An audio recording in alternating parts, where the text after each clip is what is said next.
Fala moçada, mais um Papo Franco no ar, o episódio número 11. E hoje a gente vai falar com uma amiga minha, que vocês aí que acompanham a gente, de vez em quando ficam respondendo meus stories sobre esses assuntos de cidades inteligentes, sobre planejamento estratégico, achando que é um assunto chato e tudo mais. Bom, esse episódio é para desmistificar o que você está pensando. Grazi Carvalho, uma amigaça minha, é uma especialista, referência nessa área, que vem difundindo muito aqui em Minas Gerais. Líder de um projeto que eu fiz parte e agradeço, que é o Minas Inteligente. E, pô, obrigado por ter topado vindo aqui conversar com a gente no Papo Franco, para a gente poder falar um pouco sobre você, um pouco sobre Minas Gerais como um todo, sobre políticas públicas, sobre planejamento estratégico atrelado ao poder público e sobre esse assunto chato que a gente gosta, que é cidades inteligentes, cidades responsivas, esponjas, tudo isso que entrou muito em alta por causa da infelicidade do Rio Grande do Sul também, e a necessidade dos governos estarem mais atentos a medidas estratégicas, né? Sim, é um prazer estar aqui hoje, Samuel, fazendo esse bate-papo com você e com você que está aí acompanhando esse podcast, né, esse Papo Franco. E estou aqui à disposição para bater esse papo, que é um tema que eu adoro, que é falar de políticas públicas, porque eu realmente acredito que política pública é o que vai mudar a nossa vida, desde que a gente entenda como que ela funcione. E desde que as pessoas parem de achar que é um bicho de sete cabeças, né? A gente fala política pública, o pessoal já acha que a gente está falando de polarização, mas não é nada disso. Não é nada disso. Política pública não é política partidária. Né? Eu acho que a primeira coisa que a gente precisa começar a entender é que uma coisa é ideologia político-partidária, partidos políticos, outra coisa é política pública, né? E é a regra de como as coisas devem acontecer para proporcionar qualidade de vida para nós, cidadãos, né? Das nossas cidades, do nosso país. Já viu que a conversa vai ser boa, é alto nível, né, Cris? Também que vai ser diferente. Mas, primeiro, responde pra gente, você é filho de quem? De onde você veio? Nossa, então, né? Eu sou natural de Belo Horizonte, sou... De que região? Aqui, na verdade, eu nasci em Belo Horizonte, mas eu cresci em Sabará. Sabará. É. E aí, só que eu já rodei um bocado. Já morei em São Paulo, já morei no Rio de Janeiro, já morei no Espírito Santo, Sudeste inteiro eu já carimbei. E já rodei o mundo também, né? Já visitei mais de 25 países. Legal. Que é uma coisa que eu gosto muito. Mas aí aqui eu sou filha da Del, do Wilson, irmã da Camila, da Gabi, tia da Júlia, do Breno, do Henrique, né? Então assim, tem uma família aí grande e boa. Já rodou esse lugar tudo, tem certeza que BH é melhor, né? Tanto que eu já saí e já voltei pra cá, né? Tá vendo? Mas pode melhorar, né? Porque já estivemos melhor, eu acho. O que você mais gosta de fazer em Belo Horizonte? Eu gosto muito de visitar os parques de Belo Horizonte. Eu gosto muito de área verde. Belo Horizonte é uma cidade que, há um tempo atrás, era chamada Cidade Jardim. Né? Hoje a gente tem uma restrição um pouco disso, acho assim, que a gente está perdendo um pouco essa identidade cultural de BH. E eu gosto muito de gastronomia, né? Então, BH, cidade dos bares, cidade da boa comida. Eu já rodei muito o Brasil, posso falar que a comida mineira é a melhor. Não tem pra ninguém. A gente que trouxe aqui semana retrasada do chefe Rocco, não sei se já ouviu falar. Ele é especialista em fazer comida mineira mesmo. Sensacional. E ele teve degustação no podcast? Infelizmente não. Devia ter tido. E ele gosta de fazer algo assim, eventos nos parques e praças. Que atrela tudo que você está falando. Depois eu vou te mandar para ele uns eventos que ele vai fazer. Manda sim. Você acha que é a sua cara. Mas, e como é que você chegou a ser essa referência? Você é filha da dona Delcio e... Wilson. Isso. Engenheiro de formação... Eu sou geógrafa de formação, fiz na UFMG, geografia, bacharel, aí depois fiz mestrado, aí fiz doutorado, aí fiz um MBA em gestão empresarial, né, MBA em gestão empresarial. Só que assim, a minha veia sempre foi setor público, eu sempre gostei eu sempre tive uma curiosidade e uma coisinha assim, né, que me movia, que era assim, o que faz uma cidade funcionar? O que precisa ter para uma cidade verdadeiramente funcionar, né? E aí eu fui fazer geografia, e aí na geografia eu descobri essa ciência, assim, que eu sou apaixonada, que envolve a questão ambiental, social, cultural, econômica, política, religiosa, né? Então, assim, tudo junto e essa misturado. diversidade, que é uma cidade... Toda essa diversidade. E a geografia ela vai estudar basicamente a relação do homem com o território, né? Uhum. Então tem tudo a ver com questão de organização de cidades, organização de bacias hidrográficas, né? Regiões administrativas, então bairros. Então assim, tem tudo a ver com essa organização. Né? Então ela entende processos para propor melhorias. Assim. Esse é o foco da geografia. E aí, quando eu descobri a geografia, eu fui, e aí me apaixonei, e aí comecei a estudar a fundo a questão de cidades. Aí você começa a ter até um outro olhar, né? Você começa a passar num bairro, você começa a ver uma vocação ali, aí você vai entender lá atrás, num plano diretor, qual que era a intenção, o urbanismo por trás. Tudo, porque a geografia ela vai trabalhar muito com processos. Então, a gente sempre vai tentar entender qual que é a causa daquele efeito, né? Então, às vezes, a gente tem várias coisas que acontecem na cidade. Por exemplo, vou te dar exemplo de 2 políticas públicas, que elas são efeitos, elas não são causas, embora elas sejam tratadas como causas, que é segurança pública e assistência social.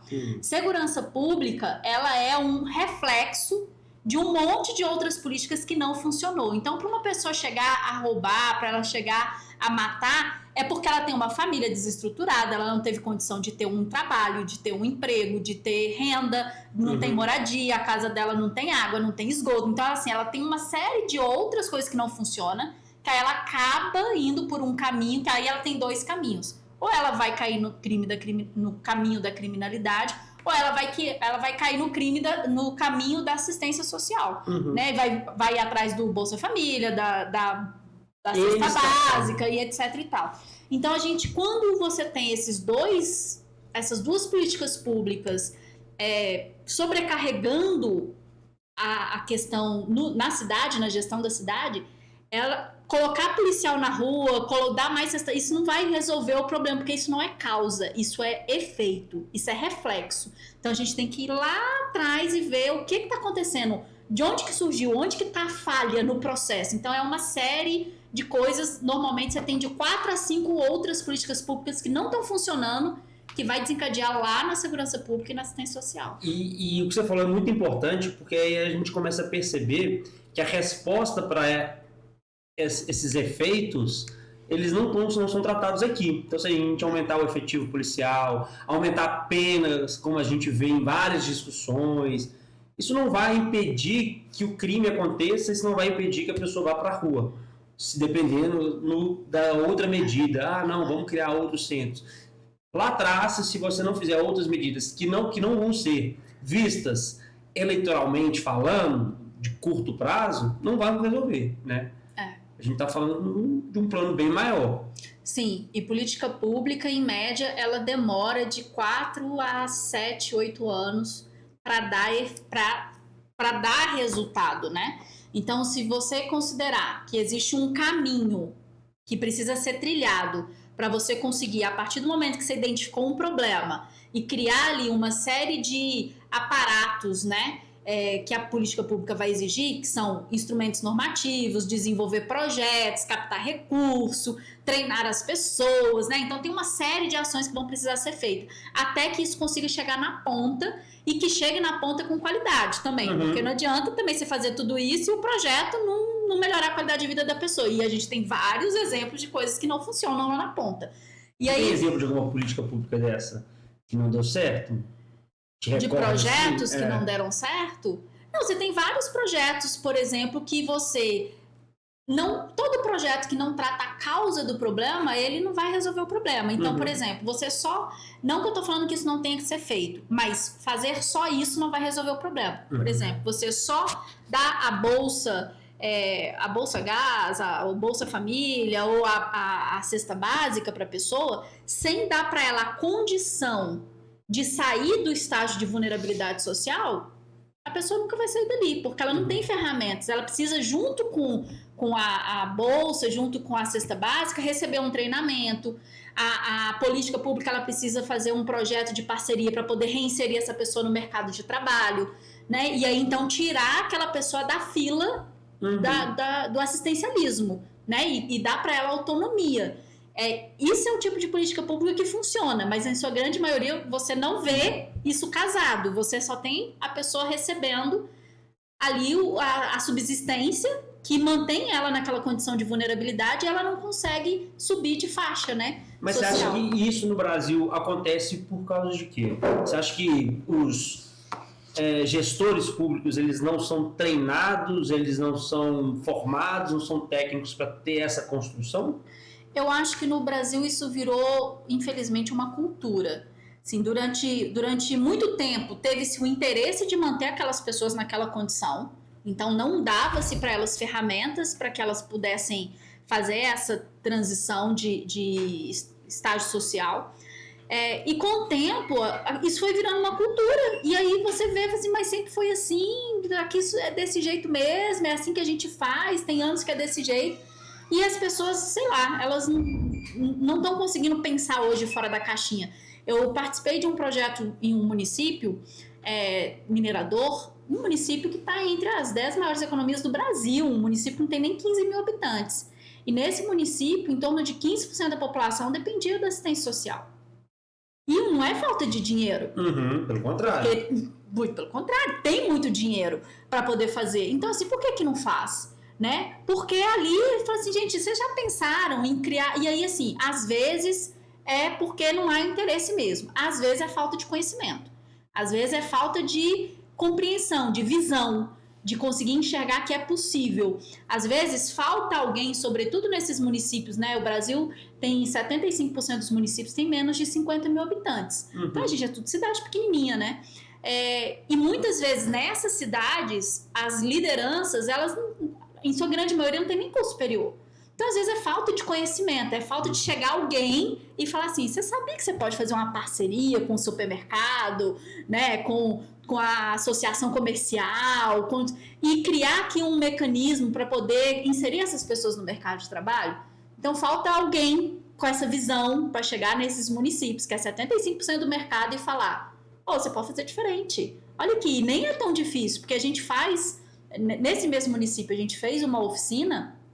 E lá, tinha lá empresários, né, do setor, e nesse município, os grandes empresários dono do supermercado, a loja... O médico, o médico, aquele setor de serviços, né, porque dificilmente você tem ali uma grande indústria, a não ser quando é assim commodity, né, é a mineradora, não sei o quê. Mas até mesmo a mineradora estava lá, e esses empresários, e a gente falou assim, vocês topariam criar um projeto de que X% das vagas sejam para essas pessoas que estão na assistência social? E eles falaram assim, não, a gente topa, pra gente é de boa, vamos fazer isso sim, tem condição de fazer. Então, às vezes, só falta alguém para ligar os pontos, sabe? Alguém assim que consiga ver o todo e conectar pessoas. Que eu acho que hoje a grande crise na política pública no Brasil é falta de visão estratégica e falta de conexão. Concentração de conhecimento. A gente tem polos com muito conhecimento que não vão chegando na ponta. Não chega na ponta. A informação não chega na ponta. Então, assim, o simples fato de você ter hoje um projeto de lei que vai instituir uma política nacional de cidades inteligentes, e isso está lá, já tem uns 5 anos que está lá para ser votado, e o negócio não anda. A gente conseguiu avançar em Minas, né, com um projeto que é o projeto que hoje virou a lei 24.839, né, que foi assinada agora em julho pelo governador. Aqui a gente conseguiu criar um aparato legal e dar a orientação para esse município. Mas se não fizer um trabalho intenso para poder fazer essa informação chegar na ponta, vai passar 10 anos e nada vai acontecer. Mais uma lei que foi aprovada sem efeito. Aproveita e já explica como é que foi esse projeto do Minas Inteligente.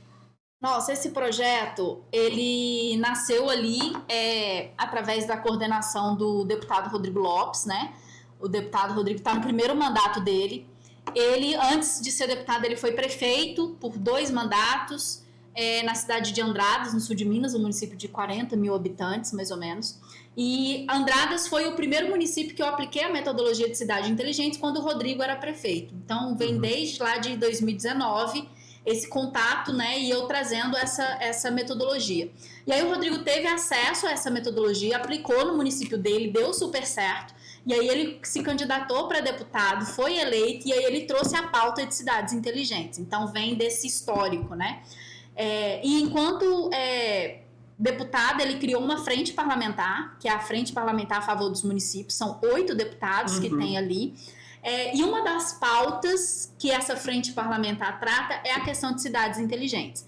Aí, para dar andamento nisso, foi criado um GT, um grupo de trabalho de cidades inteligentes, e o Rodrigo me chamou para coordenar, devido a todo esse histórico de trabalho que a gente tem junto, né, nessa pauta. E aí a gente começou, então, a desenvolver essa assessoria, né? Então, primeiro foi uma assessoria técnica de termos que deveria constar na legislação. Então, passei um monte de documento para o jurídico, né? E fui explicando o que era cada coisa e a que se destinava. E depois disso, a gente estruturou o grupo de trabalho para a construção de uma cartilha. E aí, o objetivo dessa cartilha, que também já foi publicada, né? Era justamente apresentar de uma forma mais simples para esse público, que é o público de gestor, até porque a lei ela tem uma preferência em contribuir a acelerar municípios com menos de 30 mil habitantes. Então, para que esse público, né, esses gestores conseguissem entender e transformar isso em algo realmente aplicável na sua gestão, a gente construiu uma cartilha, e essa cartilha apresenta os 6 eixos, né, que é governança, planejamento territorial, desenvolvimento econômico, inovação, parceria e capacitação. Então, trata esses 6 eixos, e dentro desses 6 eixos vai explicando qual é a lei que tem que ser criada, quais são os projetos que podem ser criados, quais são os indicadores, quais são os ODS, quais são as fontes de financiamento. Então, dá todo o caminho para que o gestor público ele possa ali construir um projeto de cidades inteligentes, né? E ajuda consultores, né? Quem quer atuar aí nessa área, pode baixar a cartilha, que é de gratuita, e ajudar a estruturar isso em planos de governo, planos PPAs, e aí uma série de consultorias que pode abrir aí nesse caminho. Eu lembro de uma fala que você teve, que quando ela foi construída, ela foi destinada para ser uma comunicação mais direta, mais simples, com gestores, principalmente de cidades menores, que talvez não tenham um aparato todo técnico para poder subsidiar a elaboração de várias políticas públicas. E eu acho engraçado porque eu volto na audiência pública que aconteceu lá na Assembleia. Você lembra, você também estava lá. E a gente estava falando sobre, primeiro, era tentando desmistificar o que eram cidades inteligentes, né? As pessoas têm um preconceito sobre que é muito afastado da realidade, que é algo muito voltado só para tecnologia, só algo voltado muito para o uso intenso de redes, e acaba que você exclui a pessoa mais marginalizada, as outras classes, e não tem nada a ver com isso. Eu lembro que teve até um deputado que mencionou, não, hoje a gente tem ainda municípios sem saneamento, como que a gente vai falar disso? Mas é justamente por isso que a gente está falando, porque você vai criar ferramentas e processos que vão conseguir, na ponta, ajudar talvez esse município que não tenha o saneamento. Né? Sim. É porque no Brasil, esse conceito de cidade inteligente, ele chegou muito pautado no uso da tecnologia. E ele foi vendido como Wi-Fi na praça, lâmpada de LED, semáforos e câmeras, né? Então, todo um aparelhado, né? Para poder, um aparelhamento tecnológico no município. Só que aí teve aquela leva, um monte de cidades saiu trocando lâmpada de LED, aí vieram as PPPs de iluminação pública, né? E vieram lá várias coisas. Só que aí colocou lâmpada de LED, colocou semáforo, colocou Wi-Fi na praça, colocou um monte de câmera na cidade e viu que nada mudou, né? E assim, porque não é isso que vai fazer a cidade ser uma cidade inteligente. Então agora eu entendo assim que o mercado, né, municipalista, ele está um pouco mais maduro, ele está começando a entender que cidade inteligente não é só tecnologia, que cidade inteligente é aquela cidade que funciona, que melhora a qualidade de vida da população e que a tecnologia ela é uma das ferramentas possíveis para melhorar esses processos e serviços. Então, aí a gente tem que tomar muito cuidado, porque no Brasil a gente tem um grande desafio que existe uma grande desigualdade E a tecnologia, se ela não for colocada como uma ferramenta para desnivelar, né, e começar a minimizar essa desigualdade, ela vai alavancar ainda mais a desigualdade. Então, a gente precisa ter esse olhar, né, do uso da tecnologia de uma forma mais estratégica. Então, melhorando processos internos, corrigindo erros, né? Então, assim, tem coisa que era feita, tem 50 anos que é feito desse jeito, então agora não vai ser mais. Porque se você modelar aquele processo que é feito há 50 anos e a cidade não saiu do lugar nos 50 anos fazendo aquilo, se você modelar a tecnologia usando aquele processo que não faz a cidade avançar, ela vai ficar parada no tempo. Então, a gente tem que... Esse é um grande desafio. Então, que a gente tem de saber usar a tecnologia de uma forma mais inteligente também, né? Para que ela possa cumprir a sua função social, que é de ajudar a melhorar a qualidade de vida. Acelerar processos, né? Tecnologia é acelerar processos. Melhorar os processos, né? Não é só fazer mais rápido o que já está sendo feito, é fazer mais rápido e melhor. E garantir que esse melhor, no final das contas, o que vai fazer é o indicador de qualidade de vida subir, né? Então, garantir que as pessoas tenham acesso. Então, hoje as pessoas estão entendendo. Não tem como você falar de cidade inteligente se a cidade não trata nem o esgoto dela. Se ela não trata o resíduo dela. Se você não tem... Se as pessoas não têm segurança jurídica da própria casa que elas moram. Se não tem regularização fundiária. Né? Você não tem ali uma vocação econômica definida para o seu município. Como é que você vai gerar emprego e renda se você não sabe nem para que você veio ao mundo, né? Então, cidade inteligente, ela tem tudo isso dentro de um grande guarda-chuva, né? Então, ela tem que focar na melhoria da qualidade de vida das pessoas, ela tem que ser eficiente, ela tem que ter investimento em infraestrutura, né? Não tem como a cidade desenvolver e atrair novos investimentos sem uma rodovia, sem saneamento, sem iluminação pública, sem Wi-Fi na praça, sem a rede de internet, de dados, sem energia, né? Então, sem gerar energia. Hoje a gente está muito dependente também dessa energia hídrica, a gente tem a possibilidade de gerar energia solar. Então, assim, diversificar isso e a cidade ser autônoma, né? Independente. E não ficar só dependendo de repasse do fundo de municípios, né? Ela criar renda. Essa independência, né? Senão... Ela ter essa independência. E é totalmente possível.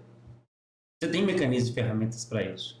Tem, hoje tem mecanismos, isso é muito tranquilo. Definir uma vocação econômica é algo que você faz hoje com algumas ferramentas baseadas em geoprocessamento, por exemplo. Né? Você vai lá, o que é geoprocessamento?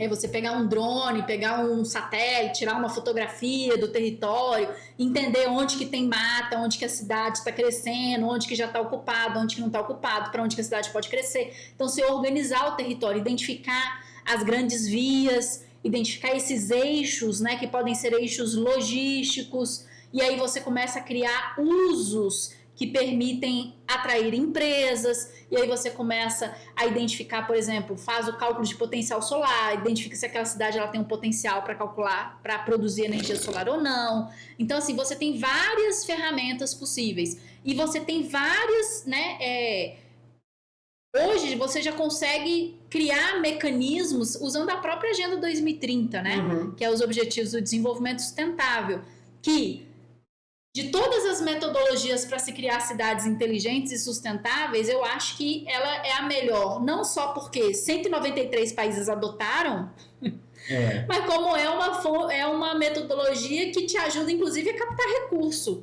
Né? Então, com linhas de financiamento até internacionais. Milhares, né? Então, assim... São 169 metas. São 169 metas, 253 indicadores, mas no Brasil a gente só tem 150 indicadores, em torno de 150 indicadores calculados. Na verdade, 120 e poucos, assim, oficialmente calculados pelo IBGE. O IBGE e o IPEA são os órgãos oficiais. Calculado por município ou calculado de modo geral? Calculado de um modo geral. Os dados oficiais você tem uns 120 indicadores. Agora, indicadores não oficiais, você tem vários. E você tem também aquela coisa, assim, que um indicador do IBGE ele vira 5, porque ele tem que ser calculado por gênero, por raça, por idade, por se é rural ou urbano, por faixa etária. Então, assim, um indicador também vira 10, né? Vira 5, 10 indicadores, dependendo ali da segmentação que eles vão propor. Vamos dar 2 passos para trás e explica para quem está entendendo aqui o que seriam essas 17 ODS. Que a gente começou a falar delas. Isso. E aí o pessoal acha que eu entendi, inclusive estou com um broche delas aqui, mas explica para quem está vendo aqui o que são as 17 ODS da ONU. Tá, então vamos começar assim lá atrás, né? A gente vem de um movimento mundial que já tem mais de 40 anos, que vem trabalhando nesses objetivos comuns para os países. Começou lá em 1982 com o relatório de Brundtland, que é o relatório de sustentabilidade. Aí, 10 anos depois, veio a Eco 92, aqui no Rio de Janeiro. E aí, ali no Rio 92, começou a surgir a primeira proposta de ter uma agenda mundial de cidades sustentáveis, né? Não falava nem cidades inteligentes, eram cidades sustentáveis. Aí depois veio a Eco, Rio 92 mais 10, né? Que foi a 2002. Aí lá em 2002 surgiu lá os Objetivos do Milênio. Aí os Objetivos do Milênio foi a primeira agenda mundial que a ONU lançou, e lançou aqui no Brasil. Por isso que o Brasil tem um papel muito estratégico na ONU, quando o assunto é a Agenda 2030, porque tudo aconteceu aqui, toda a discussão, desde da Eco 92, depois desse evento que aconteceu no Rio nos anos 2000. E aí foi feito todo esse processo, foi criado os Objetivos do Milênio, eram uns 8 objetivos na época, e aí deu-se um prazo de 15 anos para todo mundo atingir. Os países aderiram, é um termo de adesão, né, mundial, e eles têm objetivos e têm metas e têm indicadores para poder mapear. Aí chegou em 2015, fizeram uma atualização desse primeiro documento, que eram os Objetivos do Milênio, que eram 8 indicadores, e passou para 17. E aí desses 17 objetivos, a gente tem 169 metas, 256 indicadores. Só que são metas e indicadores globais, então eles precisam ser adaptados para os estados e municípios. E o Brasil aderiu a essa agenda lá em 2015. E aí são temas como erradicação da fome, erradicação da pobreza, meio ambiente, clima, igualdade de gênero, educação, saúde, saneamento, energia, geração de emprego e renda, inovação, redução de desigualdade. Aí são temas genéricos, mudanças climáticas, né? Que é o ODS 13, que foi que depois do que aconteceu no Rio Grande do Sul, gerou até uma lei no país da obrigatoriedade de criar os planos de mudanças climáticas. Então são uma série de ações, inclusive o ODS 17, que é o ODS de parcerias e meios de implementação, que é onde se definiu a criação de um fundo internacional, onde você pode submeter projetos, estados, municípios e União podem submeter projetos para esse fundo, e aí com esse fundo ele consegue captar esse recurso e aí então desenvolver esses projetos. E aí, normalmente esses projetos são em parceria com a ONU, e aí a ONU, ela normalmente contrata consultores, especialistas, para poder atuar nesses projetos. E aí a gente tem até hoje, lá na minha empresa, a gente tem um sistema que a gente fica monitorando esses editais, que vão abrindo esses editais, porque o processo de seleção é entrevista e currículo. Então é um processo você trabalhar para o governo sem ter que fazer licitação, né? Só entrevista, currículo e pronto, assim. Então é um processo facilitado e a gente vai monitorando também. Então os ODS, ele surgiu com isso, esse objetivo de criar uma metodologia de trabalho. Os ODS é isso, é uma metodologia de trabalho que te fala onde você está hoje e onde você tem que chegar em 2030. Então ele te dá um marco temporal, né, que era de 2015 a 2030, 30 anos, para você atingir uma série de metas vinculadas à política pública, que é tipo assim, reduzir a mortalidade infantil, reduzir a desnutrição, aumentar a taxa de escolaridade do povo, colocar mais pesquisadores. Então, assim, são coisas que orientam as políticas públicas municipais, estaduais e nacionais. Então, hoje, essa é a Agenda 2030. Saiu um relatório agora, que é o relatório voluntário, né?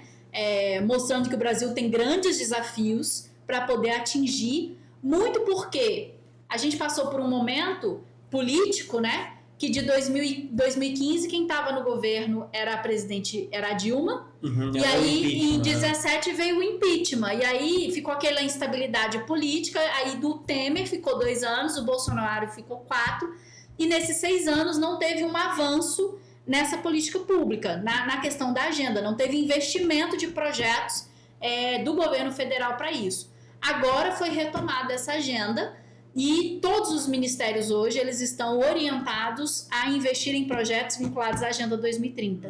Foi criado o Conselho Nacional dos Objetivos do Desenvolvimento Sustentável, envolvendo ali todos os ministérios, a Presidência da República, os tribunais de conta. Hoje, os tribunais de conta de Estado estão sendo orientados a cobrar de estados e municípios, na prestação de conta anual, como que os municípios estão trabalhando a Agenda 2030. Então, agora está tendo assim... O que não fizemos nos últimos 7 anos, vamos ter que fazer nos próximos 7, né? Então, vamos duplicar os esforços. Então, está fazendo toda uma ação para poder mobilizar todos esses agentes. Então, tribunais de conta estão cobrando estados da aplicação disso, da criação disso, né? Os municípios também, por exemplo, eu sei que o Tribunal de Contas de São Paulo, o Tribunal de Contas da Bahia... o de Minas eu ainda não vi nenhuma ação direta, assim, não chegou a mim, assim... Mas eu sei que o de São Paulo já notificou todos os municípios querendo saber como é que eles estão na questão da Agenda 2030. Então, está começando um movimento de cobrança. E esse movimento de cobrança, eu enxergo um monte de oportunidade para quem tem conhecimento de como trabalhar com essa agenda, né? Eu já ia te perguntar agora como é que estava o cenário do Brasil, de Minas e BH. Bom, Brasil, você já deu uma rápida leitura em dados, em números. Você tem algum relacionado ao Brasil sobre quantos % ele conseguiu já, ou qual é o caminho que ele tem? Eu tenho esses dados assim de cabeça que eu não vou saber porque são 150 indicadores, né? Mas em geral a gente tem alguns grandes desafios. Eu tenho uma plataforma que ela trabalha justamente isso. Ela tem esses dados a nível de Brasil, estado, município, e aí ele te fala como que tá cada indicador, nível de performance, o ODS, como que ele tá, qual que é a performance, qual que é o ranking, quem são os top 5 que estão melhor posicionados. Então assim, a gente tem todos esse banco de dados hoje para poder trabalhar com esse tipo de projetos, né? A gente está em período eleitoral, por exemplo, a gente está usando muito isso para apoiar na elaboração de plano de governo, né? É um banco de dados que ajuda muito na elaboração de PPA, por exemplo, né? No primeiro ano de governo, então tem que orientar, porque esses candidatos, né? Eu falo assim, os próximos prefeitos, quem foi eleita agora em outubro de 24, que vai ficar até 28, serão os grandes responsáveis pela implementação dessa agenda. Porque são 4 anos de 6 que a gente tem para poder fazer alguma coisa acontecer, né? Então, a gente hoje tem esses dados. É muito variável se você for comparar regiões do Brasil, quem está melhor numa área, quem está pior na outra. Você vê que tem algumas cidades, elas têm uma performance melhor no ODS 10, que é o de redução de desigualdade, mas quando você vai ver, é justamente o Bolsa Família que está lá, entendeu? É um município que recebe muita repasse do governo, né? E aí, na hora que você vai ver o desenvolvimento, mas o que tem a base para poder tirar essas pessoas... Não tem. E fazer ela evoluir? Não tem. Aí você então vai virar uma bola de neve esse negócio aqui, né? Então, a gente tem esses dados, assim... o Brasil, no relatório, fala que a gente tem grandes... O Brasil, inclusive, está criando um ODS novo, que é o ODS 18, que é o ODS de igualdade racial. Está, inclusive, rolando essa semana um concurso para escolher qual que vai ser a logo do ODS. Mas isso de forma extraoficial ou oficial? Vai incluir realmente na agenda. Na agenda vai virar o 18. Vai virar o 18. Uma proposta do Brasil nesse sentido. O Brasil falou que já vai assumir, inclusive aí independente se vai entrar ou não. Aí o Conselho Nacional dos ODS agora está pensando quais são as metas, quais são os indicadores para poder atender esse ODS. E isso foi levado para a ONU e a ONU demonstrou interesse, e então eles estão esperando ver qual que vai ser essa proposta para saber se vai implementar isso ou não, mas eu acredito que deva trazer, porque o Brasil é referência nesse... Inclusive, inclusive assumiu um compromisso de ajudar a implementar isso na América Latina, então acho que eles vão acabar escutando, vão acabar aderindo o ODS 18. E essa plataforma sua, ela basicamente consegue fazer uma leitura de dados abertos, imagino eu, Sim. Dos municípios, estados e do Brasil de forma geral, e fazer um cruzamento junto com as ODS. E isso subsidiar, dar conhecimento para os gestores elaborarem as políticas públicas. Exatamente. Então, isso é uma série de dados e indicadores, né? Porque hoje, qual que é o grande desafio do gestor? Ter dados.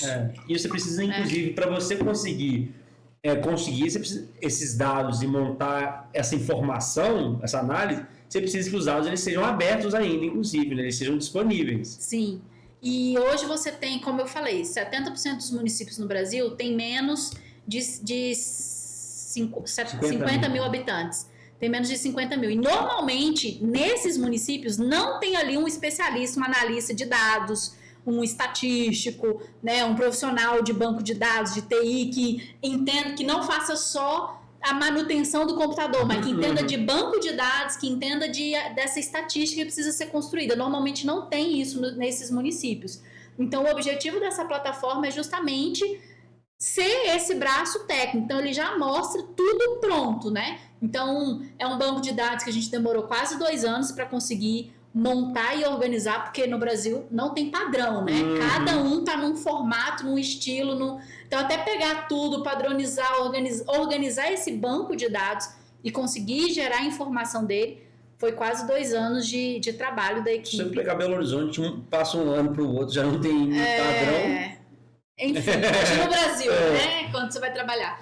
E aí, a ideia é isso, é munir esses municípios de dados, porque aí você consegue orientar as políticas públicas locais de todas as secretarias, né? Você não tem aquele risco de a pessoa perdeu a eleição, foi lá e deletou o banco de... Porque isso é muito comum no Brasil. Deleta o banco de dados, apaga o computador, leva o HD... né? Leva o computador embora, a pessoa fica sem dado. Então, o dado, essa plataforma é na nuvem, então isso não tem esse risco da pessoa perder o acesso aos dados. Né? O banco de dados é nosso, é a gente que faz a manutenção dele, a gente vende o acesso à informação. E aí, hoje, a gente está fechando algumas parcerias, tanto aqui em Minas Gerais quanto em São Paulo, para poder levar isso para os municípios de pequeno porte, né? Que são municípios de até 50 mil habitantes. E falando em Minas Gerais, a gente ajudou a construir essa cartilha de Minas Inteligente. Qual é a sua visão relacionado ao sentimento das cidades mineiras nesse tema e a evolução, seja perante as ODS ou a esses temas relacionados, eu vou dizer, à profissionalização da gestão pública? A gente sabe que não é profissionalização, mas é esse olhar de uma forma mais estratégica. Eu vejo que isso já está muito consolidado nas cidades de grande porte, que são cidades com mais de 500 mil habitantes. Isso, assim, todo mundo já está falando disso, todo mundo já está se movimentando, mas isso é 70 cidades, 50 cidades em Minas Gerais, que tem mais de 500 mil habitantes? Eu acho que não chega a 50. Deve ser menos. Não chega a 50. Então, agora todo o resto está naquela coisa assim... Será que isso cabe para a minha cidade? Porque quando você vai, e isso é assim, uma coisa que eu vejo e que é até curioso, eu vou nos eventos de cidades inteligentes e é tudo focado em cidade de grande porte, é tudo focado em capitais, é São Paulo, Curitiba, os estudos de caso, é tudo estudo de caso que você olha e fala assim, como que isso vai entrar numa cidade de 30 mil habitantes? Não cabe. 30 mil habitantes, você foi generosa, você foi entrar em Amparo do Serra. Eu estava lá sexta-feira, cabe 4 mil pessoas, são 4 mil pessoas. Pois é, você olha para... Tipo assim, então, hoje, os eventos de cidades inteligentes que rodam no Brasil, eles ainda estão muito focados nas cidades grandes. É um nicho de mercado que é onde você tem mais dinheiro, você tem mais viabilidade para executar. Então, a galera se posicionou nisso aí, tá tudo certo, é um nicho. Mas eu vejo que tem uma grande oportunidade para esses municípios de pequeno porte. E que não são soluções complexas, são coisas muito mais simples, são coisas muito mais rápidas, muito mais baratas. E você consegue viabilizar com o uso de tecnologia também, inclusive baratear esse processo. Então, hoje, eu vejo isso, assim. Então, cidades de grande porte, a galera já está entendendo o que é. Cidades de médio porte, cidades de 100 mil habitantes, o pessoal está começando a entender que esse negócio é bom e que vai gerar um resultado excelente. Trago o exemplo de Sabará. Sabará Quando eu fiz o meu mestrado, isso foi tipo, 2010 eu estava fazendo mestrado, eu estudei a cidade de Sabará. E eu fiz uma proposta de plano diretor para Sabará. E uma das coisas que eu tentava já naquela época, o Ministério das Cidades fez um treinamento em geoprocessamento. E eu dei esse treinamento pela universidade, eu era monitora lá do laboratório. E lá eu tive contato com os servidores, e esses servidores são concursados, então eles estão até hoje lá no município. E aí a gente começou uma conversa lá em 2010, 2012 mais ou menos, da necessidade de fazer um cadastro técnico multifinalitário, de fazer uma atualização da planta do município, de tirar uma foto com drone, né, de fazer aquela coisa toda para atualizar o cadastro do município. Eles só foram fazer isso agora, 2024. Então, 14 anos que demorou para conseguir entre despertar o desejo e a pessoa entender e lá dentro de vem eleição, troca eleição, passamos por 3 gestões e só agora nessa última gestão que conseguiu viabilizar o processo. Então, a gente tem um tempo muito longo para as coisas acontecerem, para você conseguir convencer o gestor de que aquilo é importante. E hoje o gestor fala assim, tinha que ter feito isso lá atrás. Nossa, que droga, devia ter feito isso antes. Só que assim, tem 10 anos que nós estamos lá, faz isso, isso é importante, isso vai mudar a sua realidade. E não fizeram, por várias questões políticas, sei lá o que era. E só que fizeram agora. Então eu vejo que essa ficha tá descendo, assim, sabe? Eu vejo um funil, assim, como se fosse uma pirâmide, né? Então no alto da pirâmide, assim, você tem as cidades com mais de 500 mil habitantes. Todo mundo já está entendendo, o povo já está muito avançado. Você vai em Brasília, você vai em Belo Horizonte com a Prodabel. Então você tem todo... já está muito mais avançada. Está muito avançada a questão de organização da informação, para que isso tudo possa orientar políticas públicas. O dado tem, né? A Prodabel em Belo Horizonte tem dados, série histórica, desde 1980. São 40 anos de dado. Só que eu ainda não vejo todo esse histórico sendo usado para a criação de política pública. Mas o dado está lá. Tem município que nem dado tem. Né? Belo Horizonte, pelo menos, já tem 40 anos de série histórica. Dá para trabalhar com simulação de cenários, né? Modelagem com uso aí de vários métodos para você conseguir simular o que vai acontecer no futuro. Porque você tem série histórica de dados. Mas tem município que não tem, então está começando a construir agora. E tem município que ainda nem foi convencido. Então, eu vejo assim, no triângulo, a base de cima, a pontinha, já está convencida, já está usando os dados, já está entendendo como que isso vai poder ser usado. Aí o povo começa a falar, a inteligência artificial vai avançar e tal. Mas isso vai acontecer lá nessa pontinha de 500 mil habitantes para cima. Agora, de 100 a 500, a galera está começando a entender que eles não podem ficar para trás. Então, vem aqui mais uns 100 municípios que começam a entender o que é importante fazer nesse processo. Agora, abaixo de 100 mil habitantes, a galera já tem alguns... Aí vai muito de quem é o gestor que está na ponta. Por exemplo, o Andradas entendeu isso lá em 2019, com o Rodrigo. Agora, tem cidades que, dependendo do gestor, vai demorar 10 anos. Vai chegar 2030 e não vai fazer nada. Vai perder todo o acesso a esse fundo com milhões e milhões de dólares para investir em projeto, porque a pessoa não sabe nem o que é a Agenda 2030. Não sabe nem como que ela pode captar esse recurso. Agora, tem gente que já entendeu. É a distância, muitas vezes, do gestor tá ali por causa da política eleitoreira do que... E quem realmente está comprometido em querer fazer alguma coisa diferente.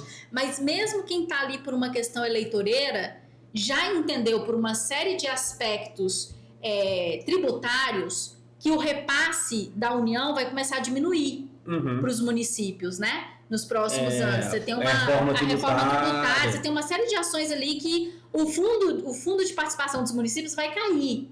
Então o povo já está chorando agora, porque o consenso mudou a faixa de população e eles diminuíram o repasse. E com a reforma tributária, a gente vai ter algumas outras ações, não só por conta da reforma tributária, mas uma série de ações que está sendo feita, que vai diminuir esse repasse. Então, os municípios eles têm que começar a pensar em renda extra. Se eu não vou receber de Brasília, eu vou ter que começar a gerar. Senão, vai criar aquela condição que o município não se sustenta, então dissolve o município e vai começar a ter um município se conectando com o outro. Aí, de 5.570, nós vamos ter 3.000 municípios, sei lá, alguma coisa assim. Então, aí a gente tem que começar, se os municípios não começarem a se organizarem, eles vão começar a correr risco de existência, inclusive. E aí é que a Agenda 2030 vem com uma oportunidade. Por quê? Porque ela tem um fundo. Ela tem oportunidade de captação de recursos para os projetos. Então, é uma renda extra. Mas é uma renda extra que você tem que andar numa cartilha. Você tem que não é qualquer projeto, é projeto que esteja vinculado com um daqueles 17. Então, ainda que seja... Então, olha lá qual que é a sua bandeira, a sua pauta, descobre qual que é o seu ODS e vai propor projeto em cima daquilo, né? E isso vai abrir uma grande oportunidade, porque uma das coisas que a gente vê, assim, né? Eu vou falando um monte de coisa, né? É porque vou lembrando. Não, uma das coisas que a gente viu agora com o Rio Grande do Sul, teve todas aquelas chuvas, né? Aquele processo climático extremo, e saiu um documento do governo oficial falando quais eram os grandes desafios que o governo teria para poder reconstruir o Estado. E um dos desafios era ter profissionais que soubessem escrever projetos.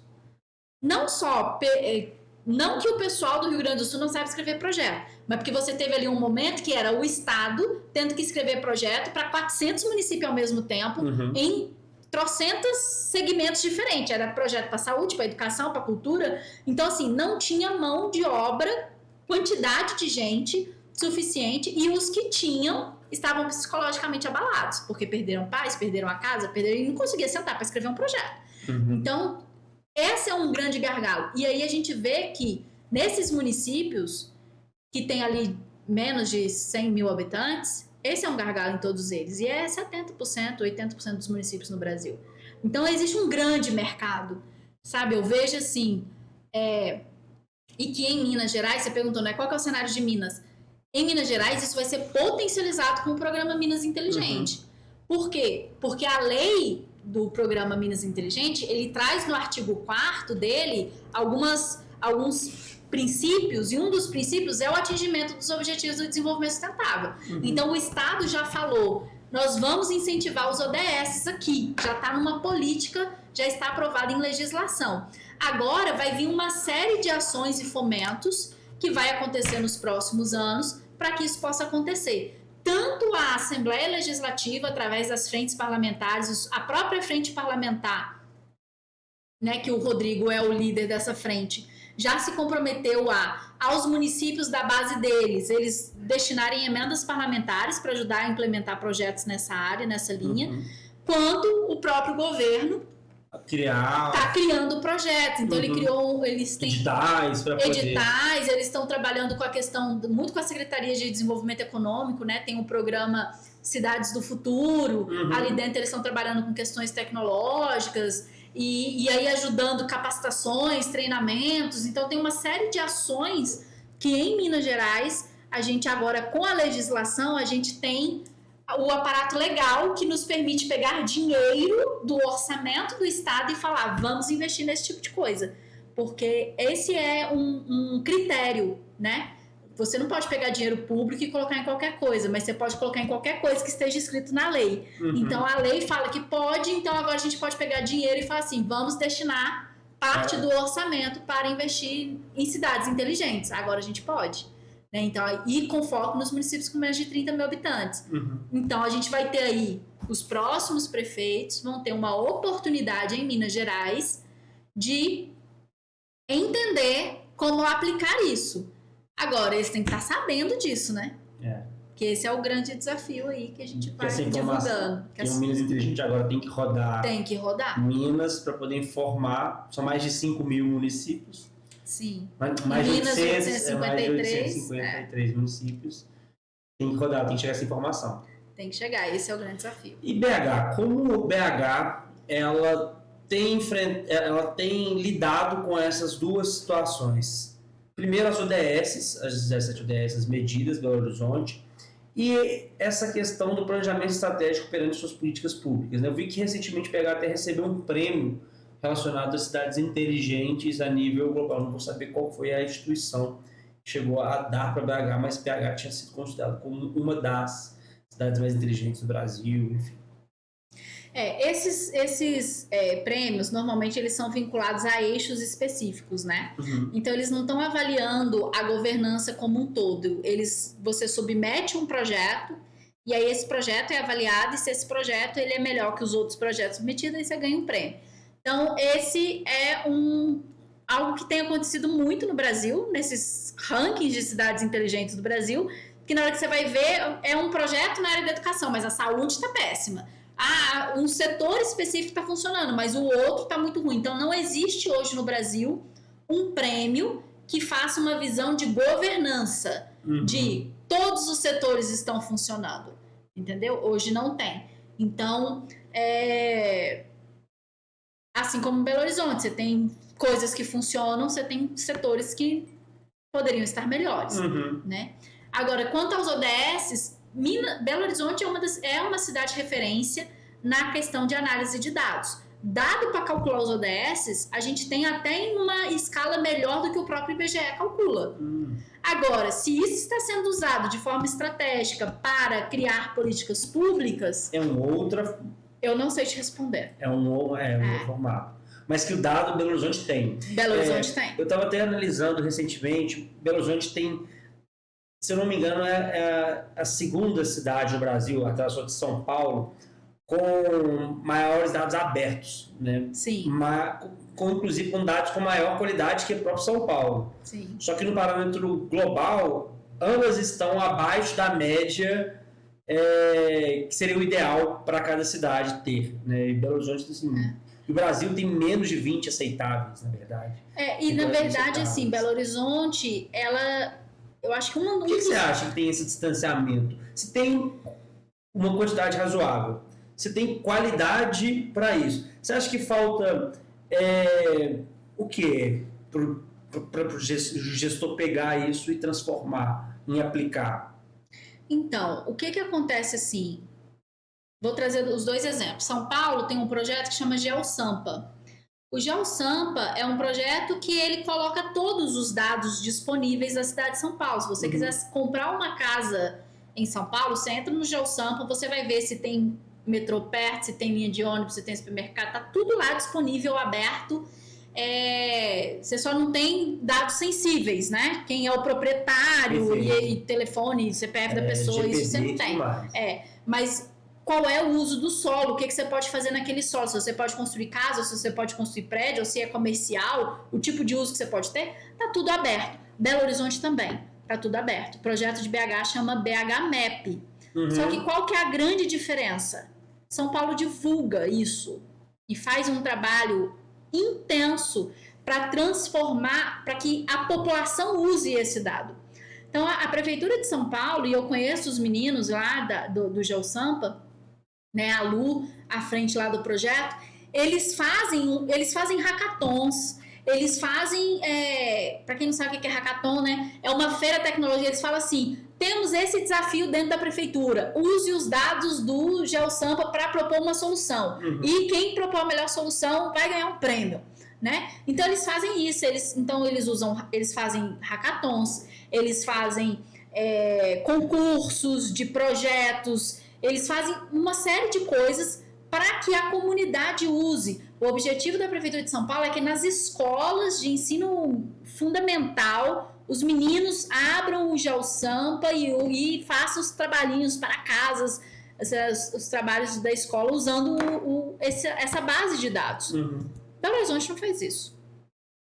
Belo Horizonte eu estava participando de um conselho, de uma reunião do Conselho de Desenvolvimento Econômico e Social de Belo Horizonte, que vai ter um plano de desenvolvimento econômico, né, que está sendo organizado para apresentar para os candidatos. E lá dentro o povo não sabia que existia o BH Map. É mal divulgado, entendeu? Então, assim, Belo Horizonte faz muita coisa. E o BH Map é bom.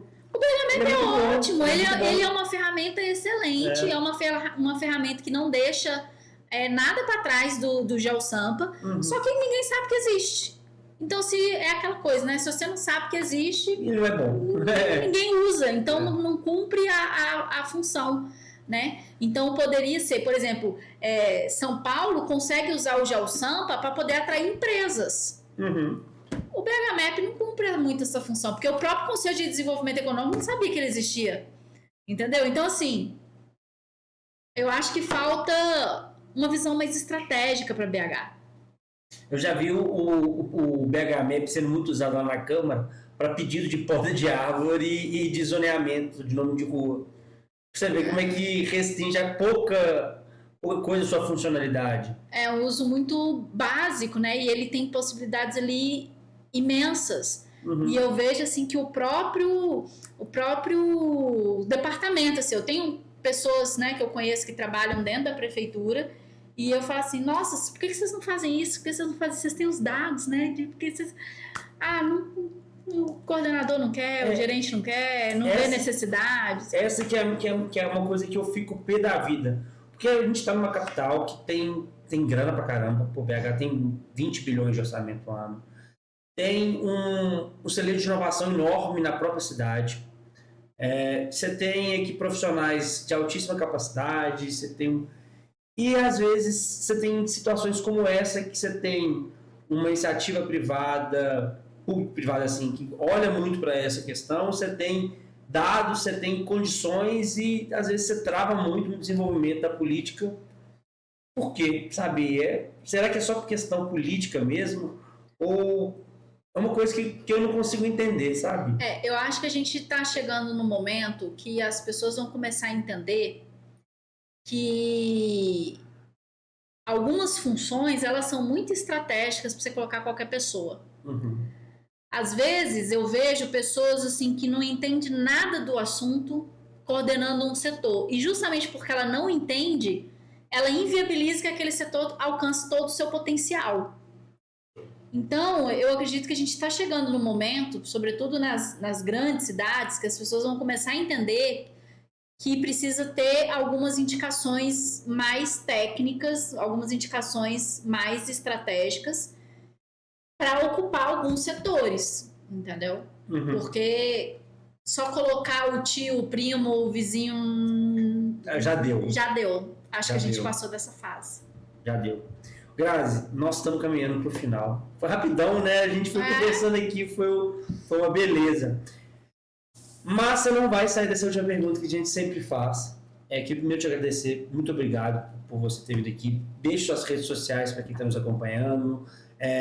Você aí que é pré-candidato a prefeito, o vereador, enfim, que quer fazer um embasamento, procure a Grazi, ela tem a plataforma, às vezes você consegue fazer alguma parceria, não sei se estão fazendo parceria também, estou falando aqui, para montagem de plano de governo, né? Faça o plano de governo embasado em dados e evidências, não faça no achismo, pelo amor de Deus. Sim.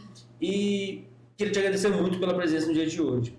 E para finalizar também, você vai responder em conjunto, uma pergunta que a gente sempre faz para todo mundo que vem aqui. Se você fosse prefeito de Belo Horizonte por um dia, qual era a sua medida? O que você iria fazer para poder resolver algum problema da cidade? Independente de tempo. Você fala assim, olha, instalou, resolveu.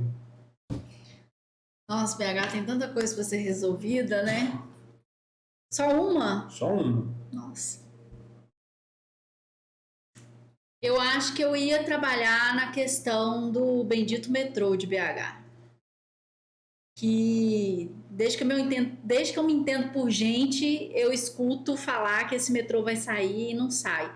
Essa infraestrutura de mobilidade na capital, ela é muito importante, porque tá virando um caos isso daqui. Não dá mais, né?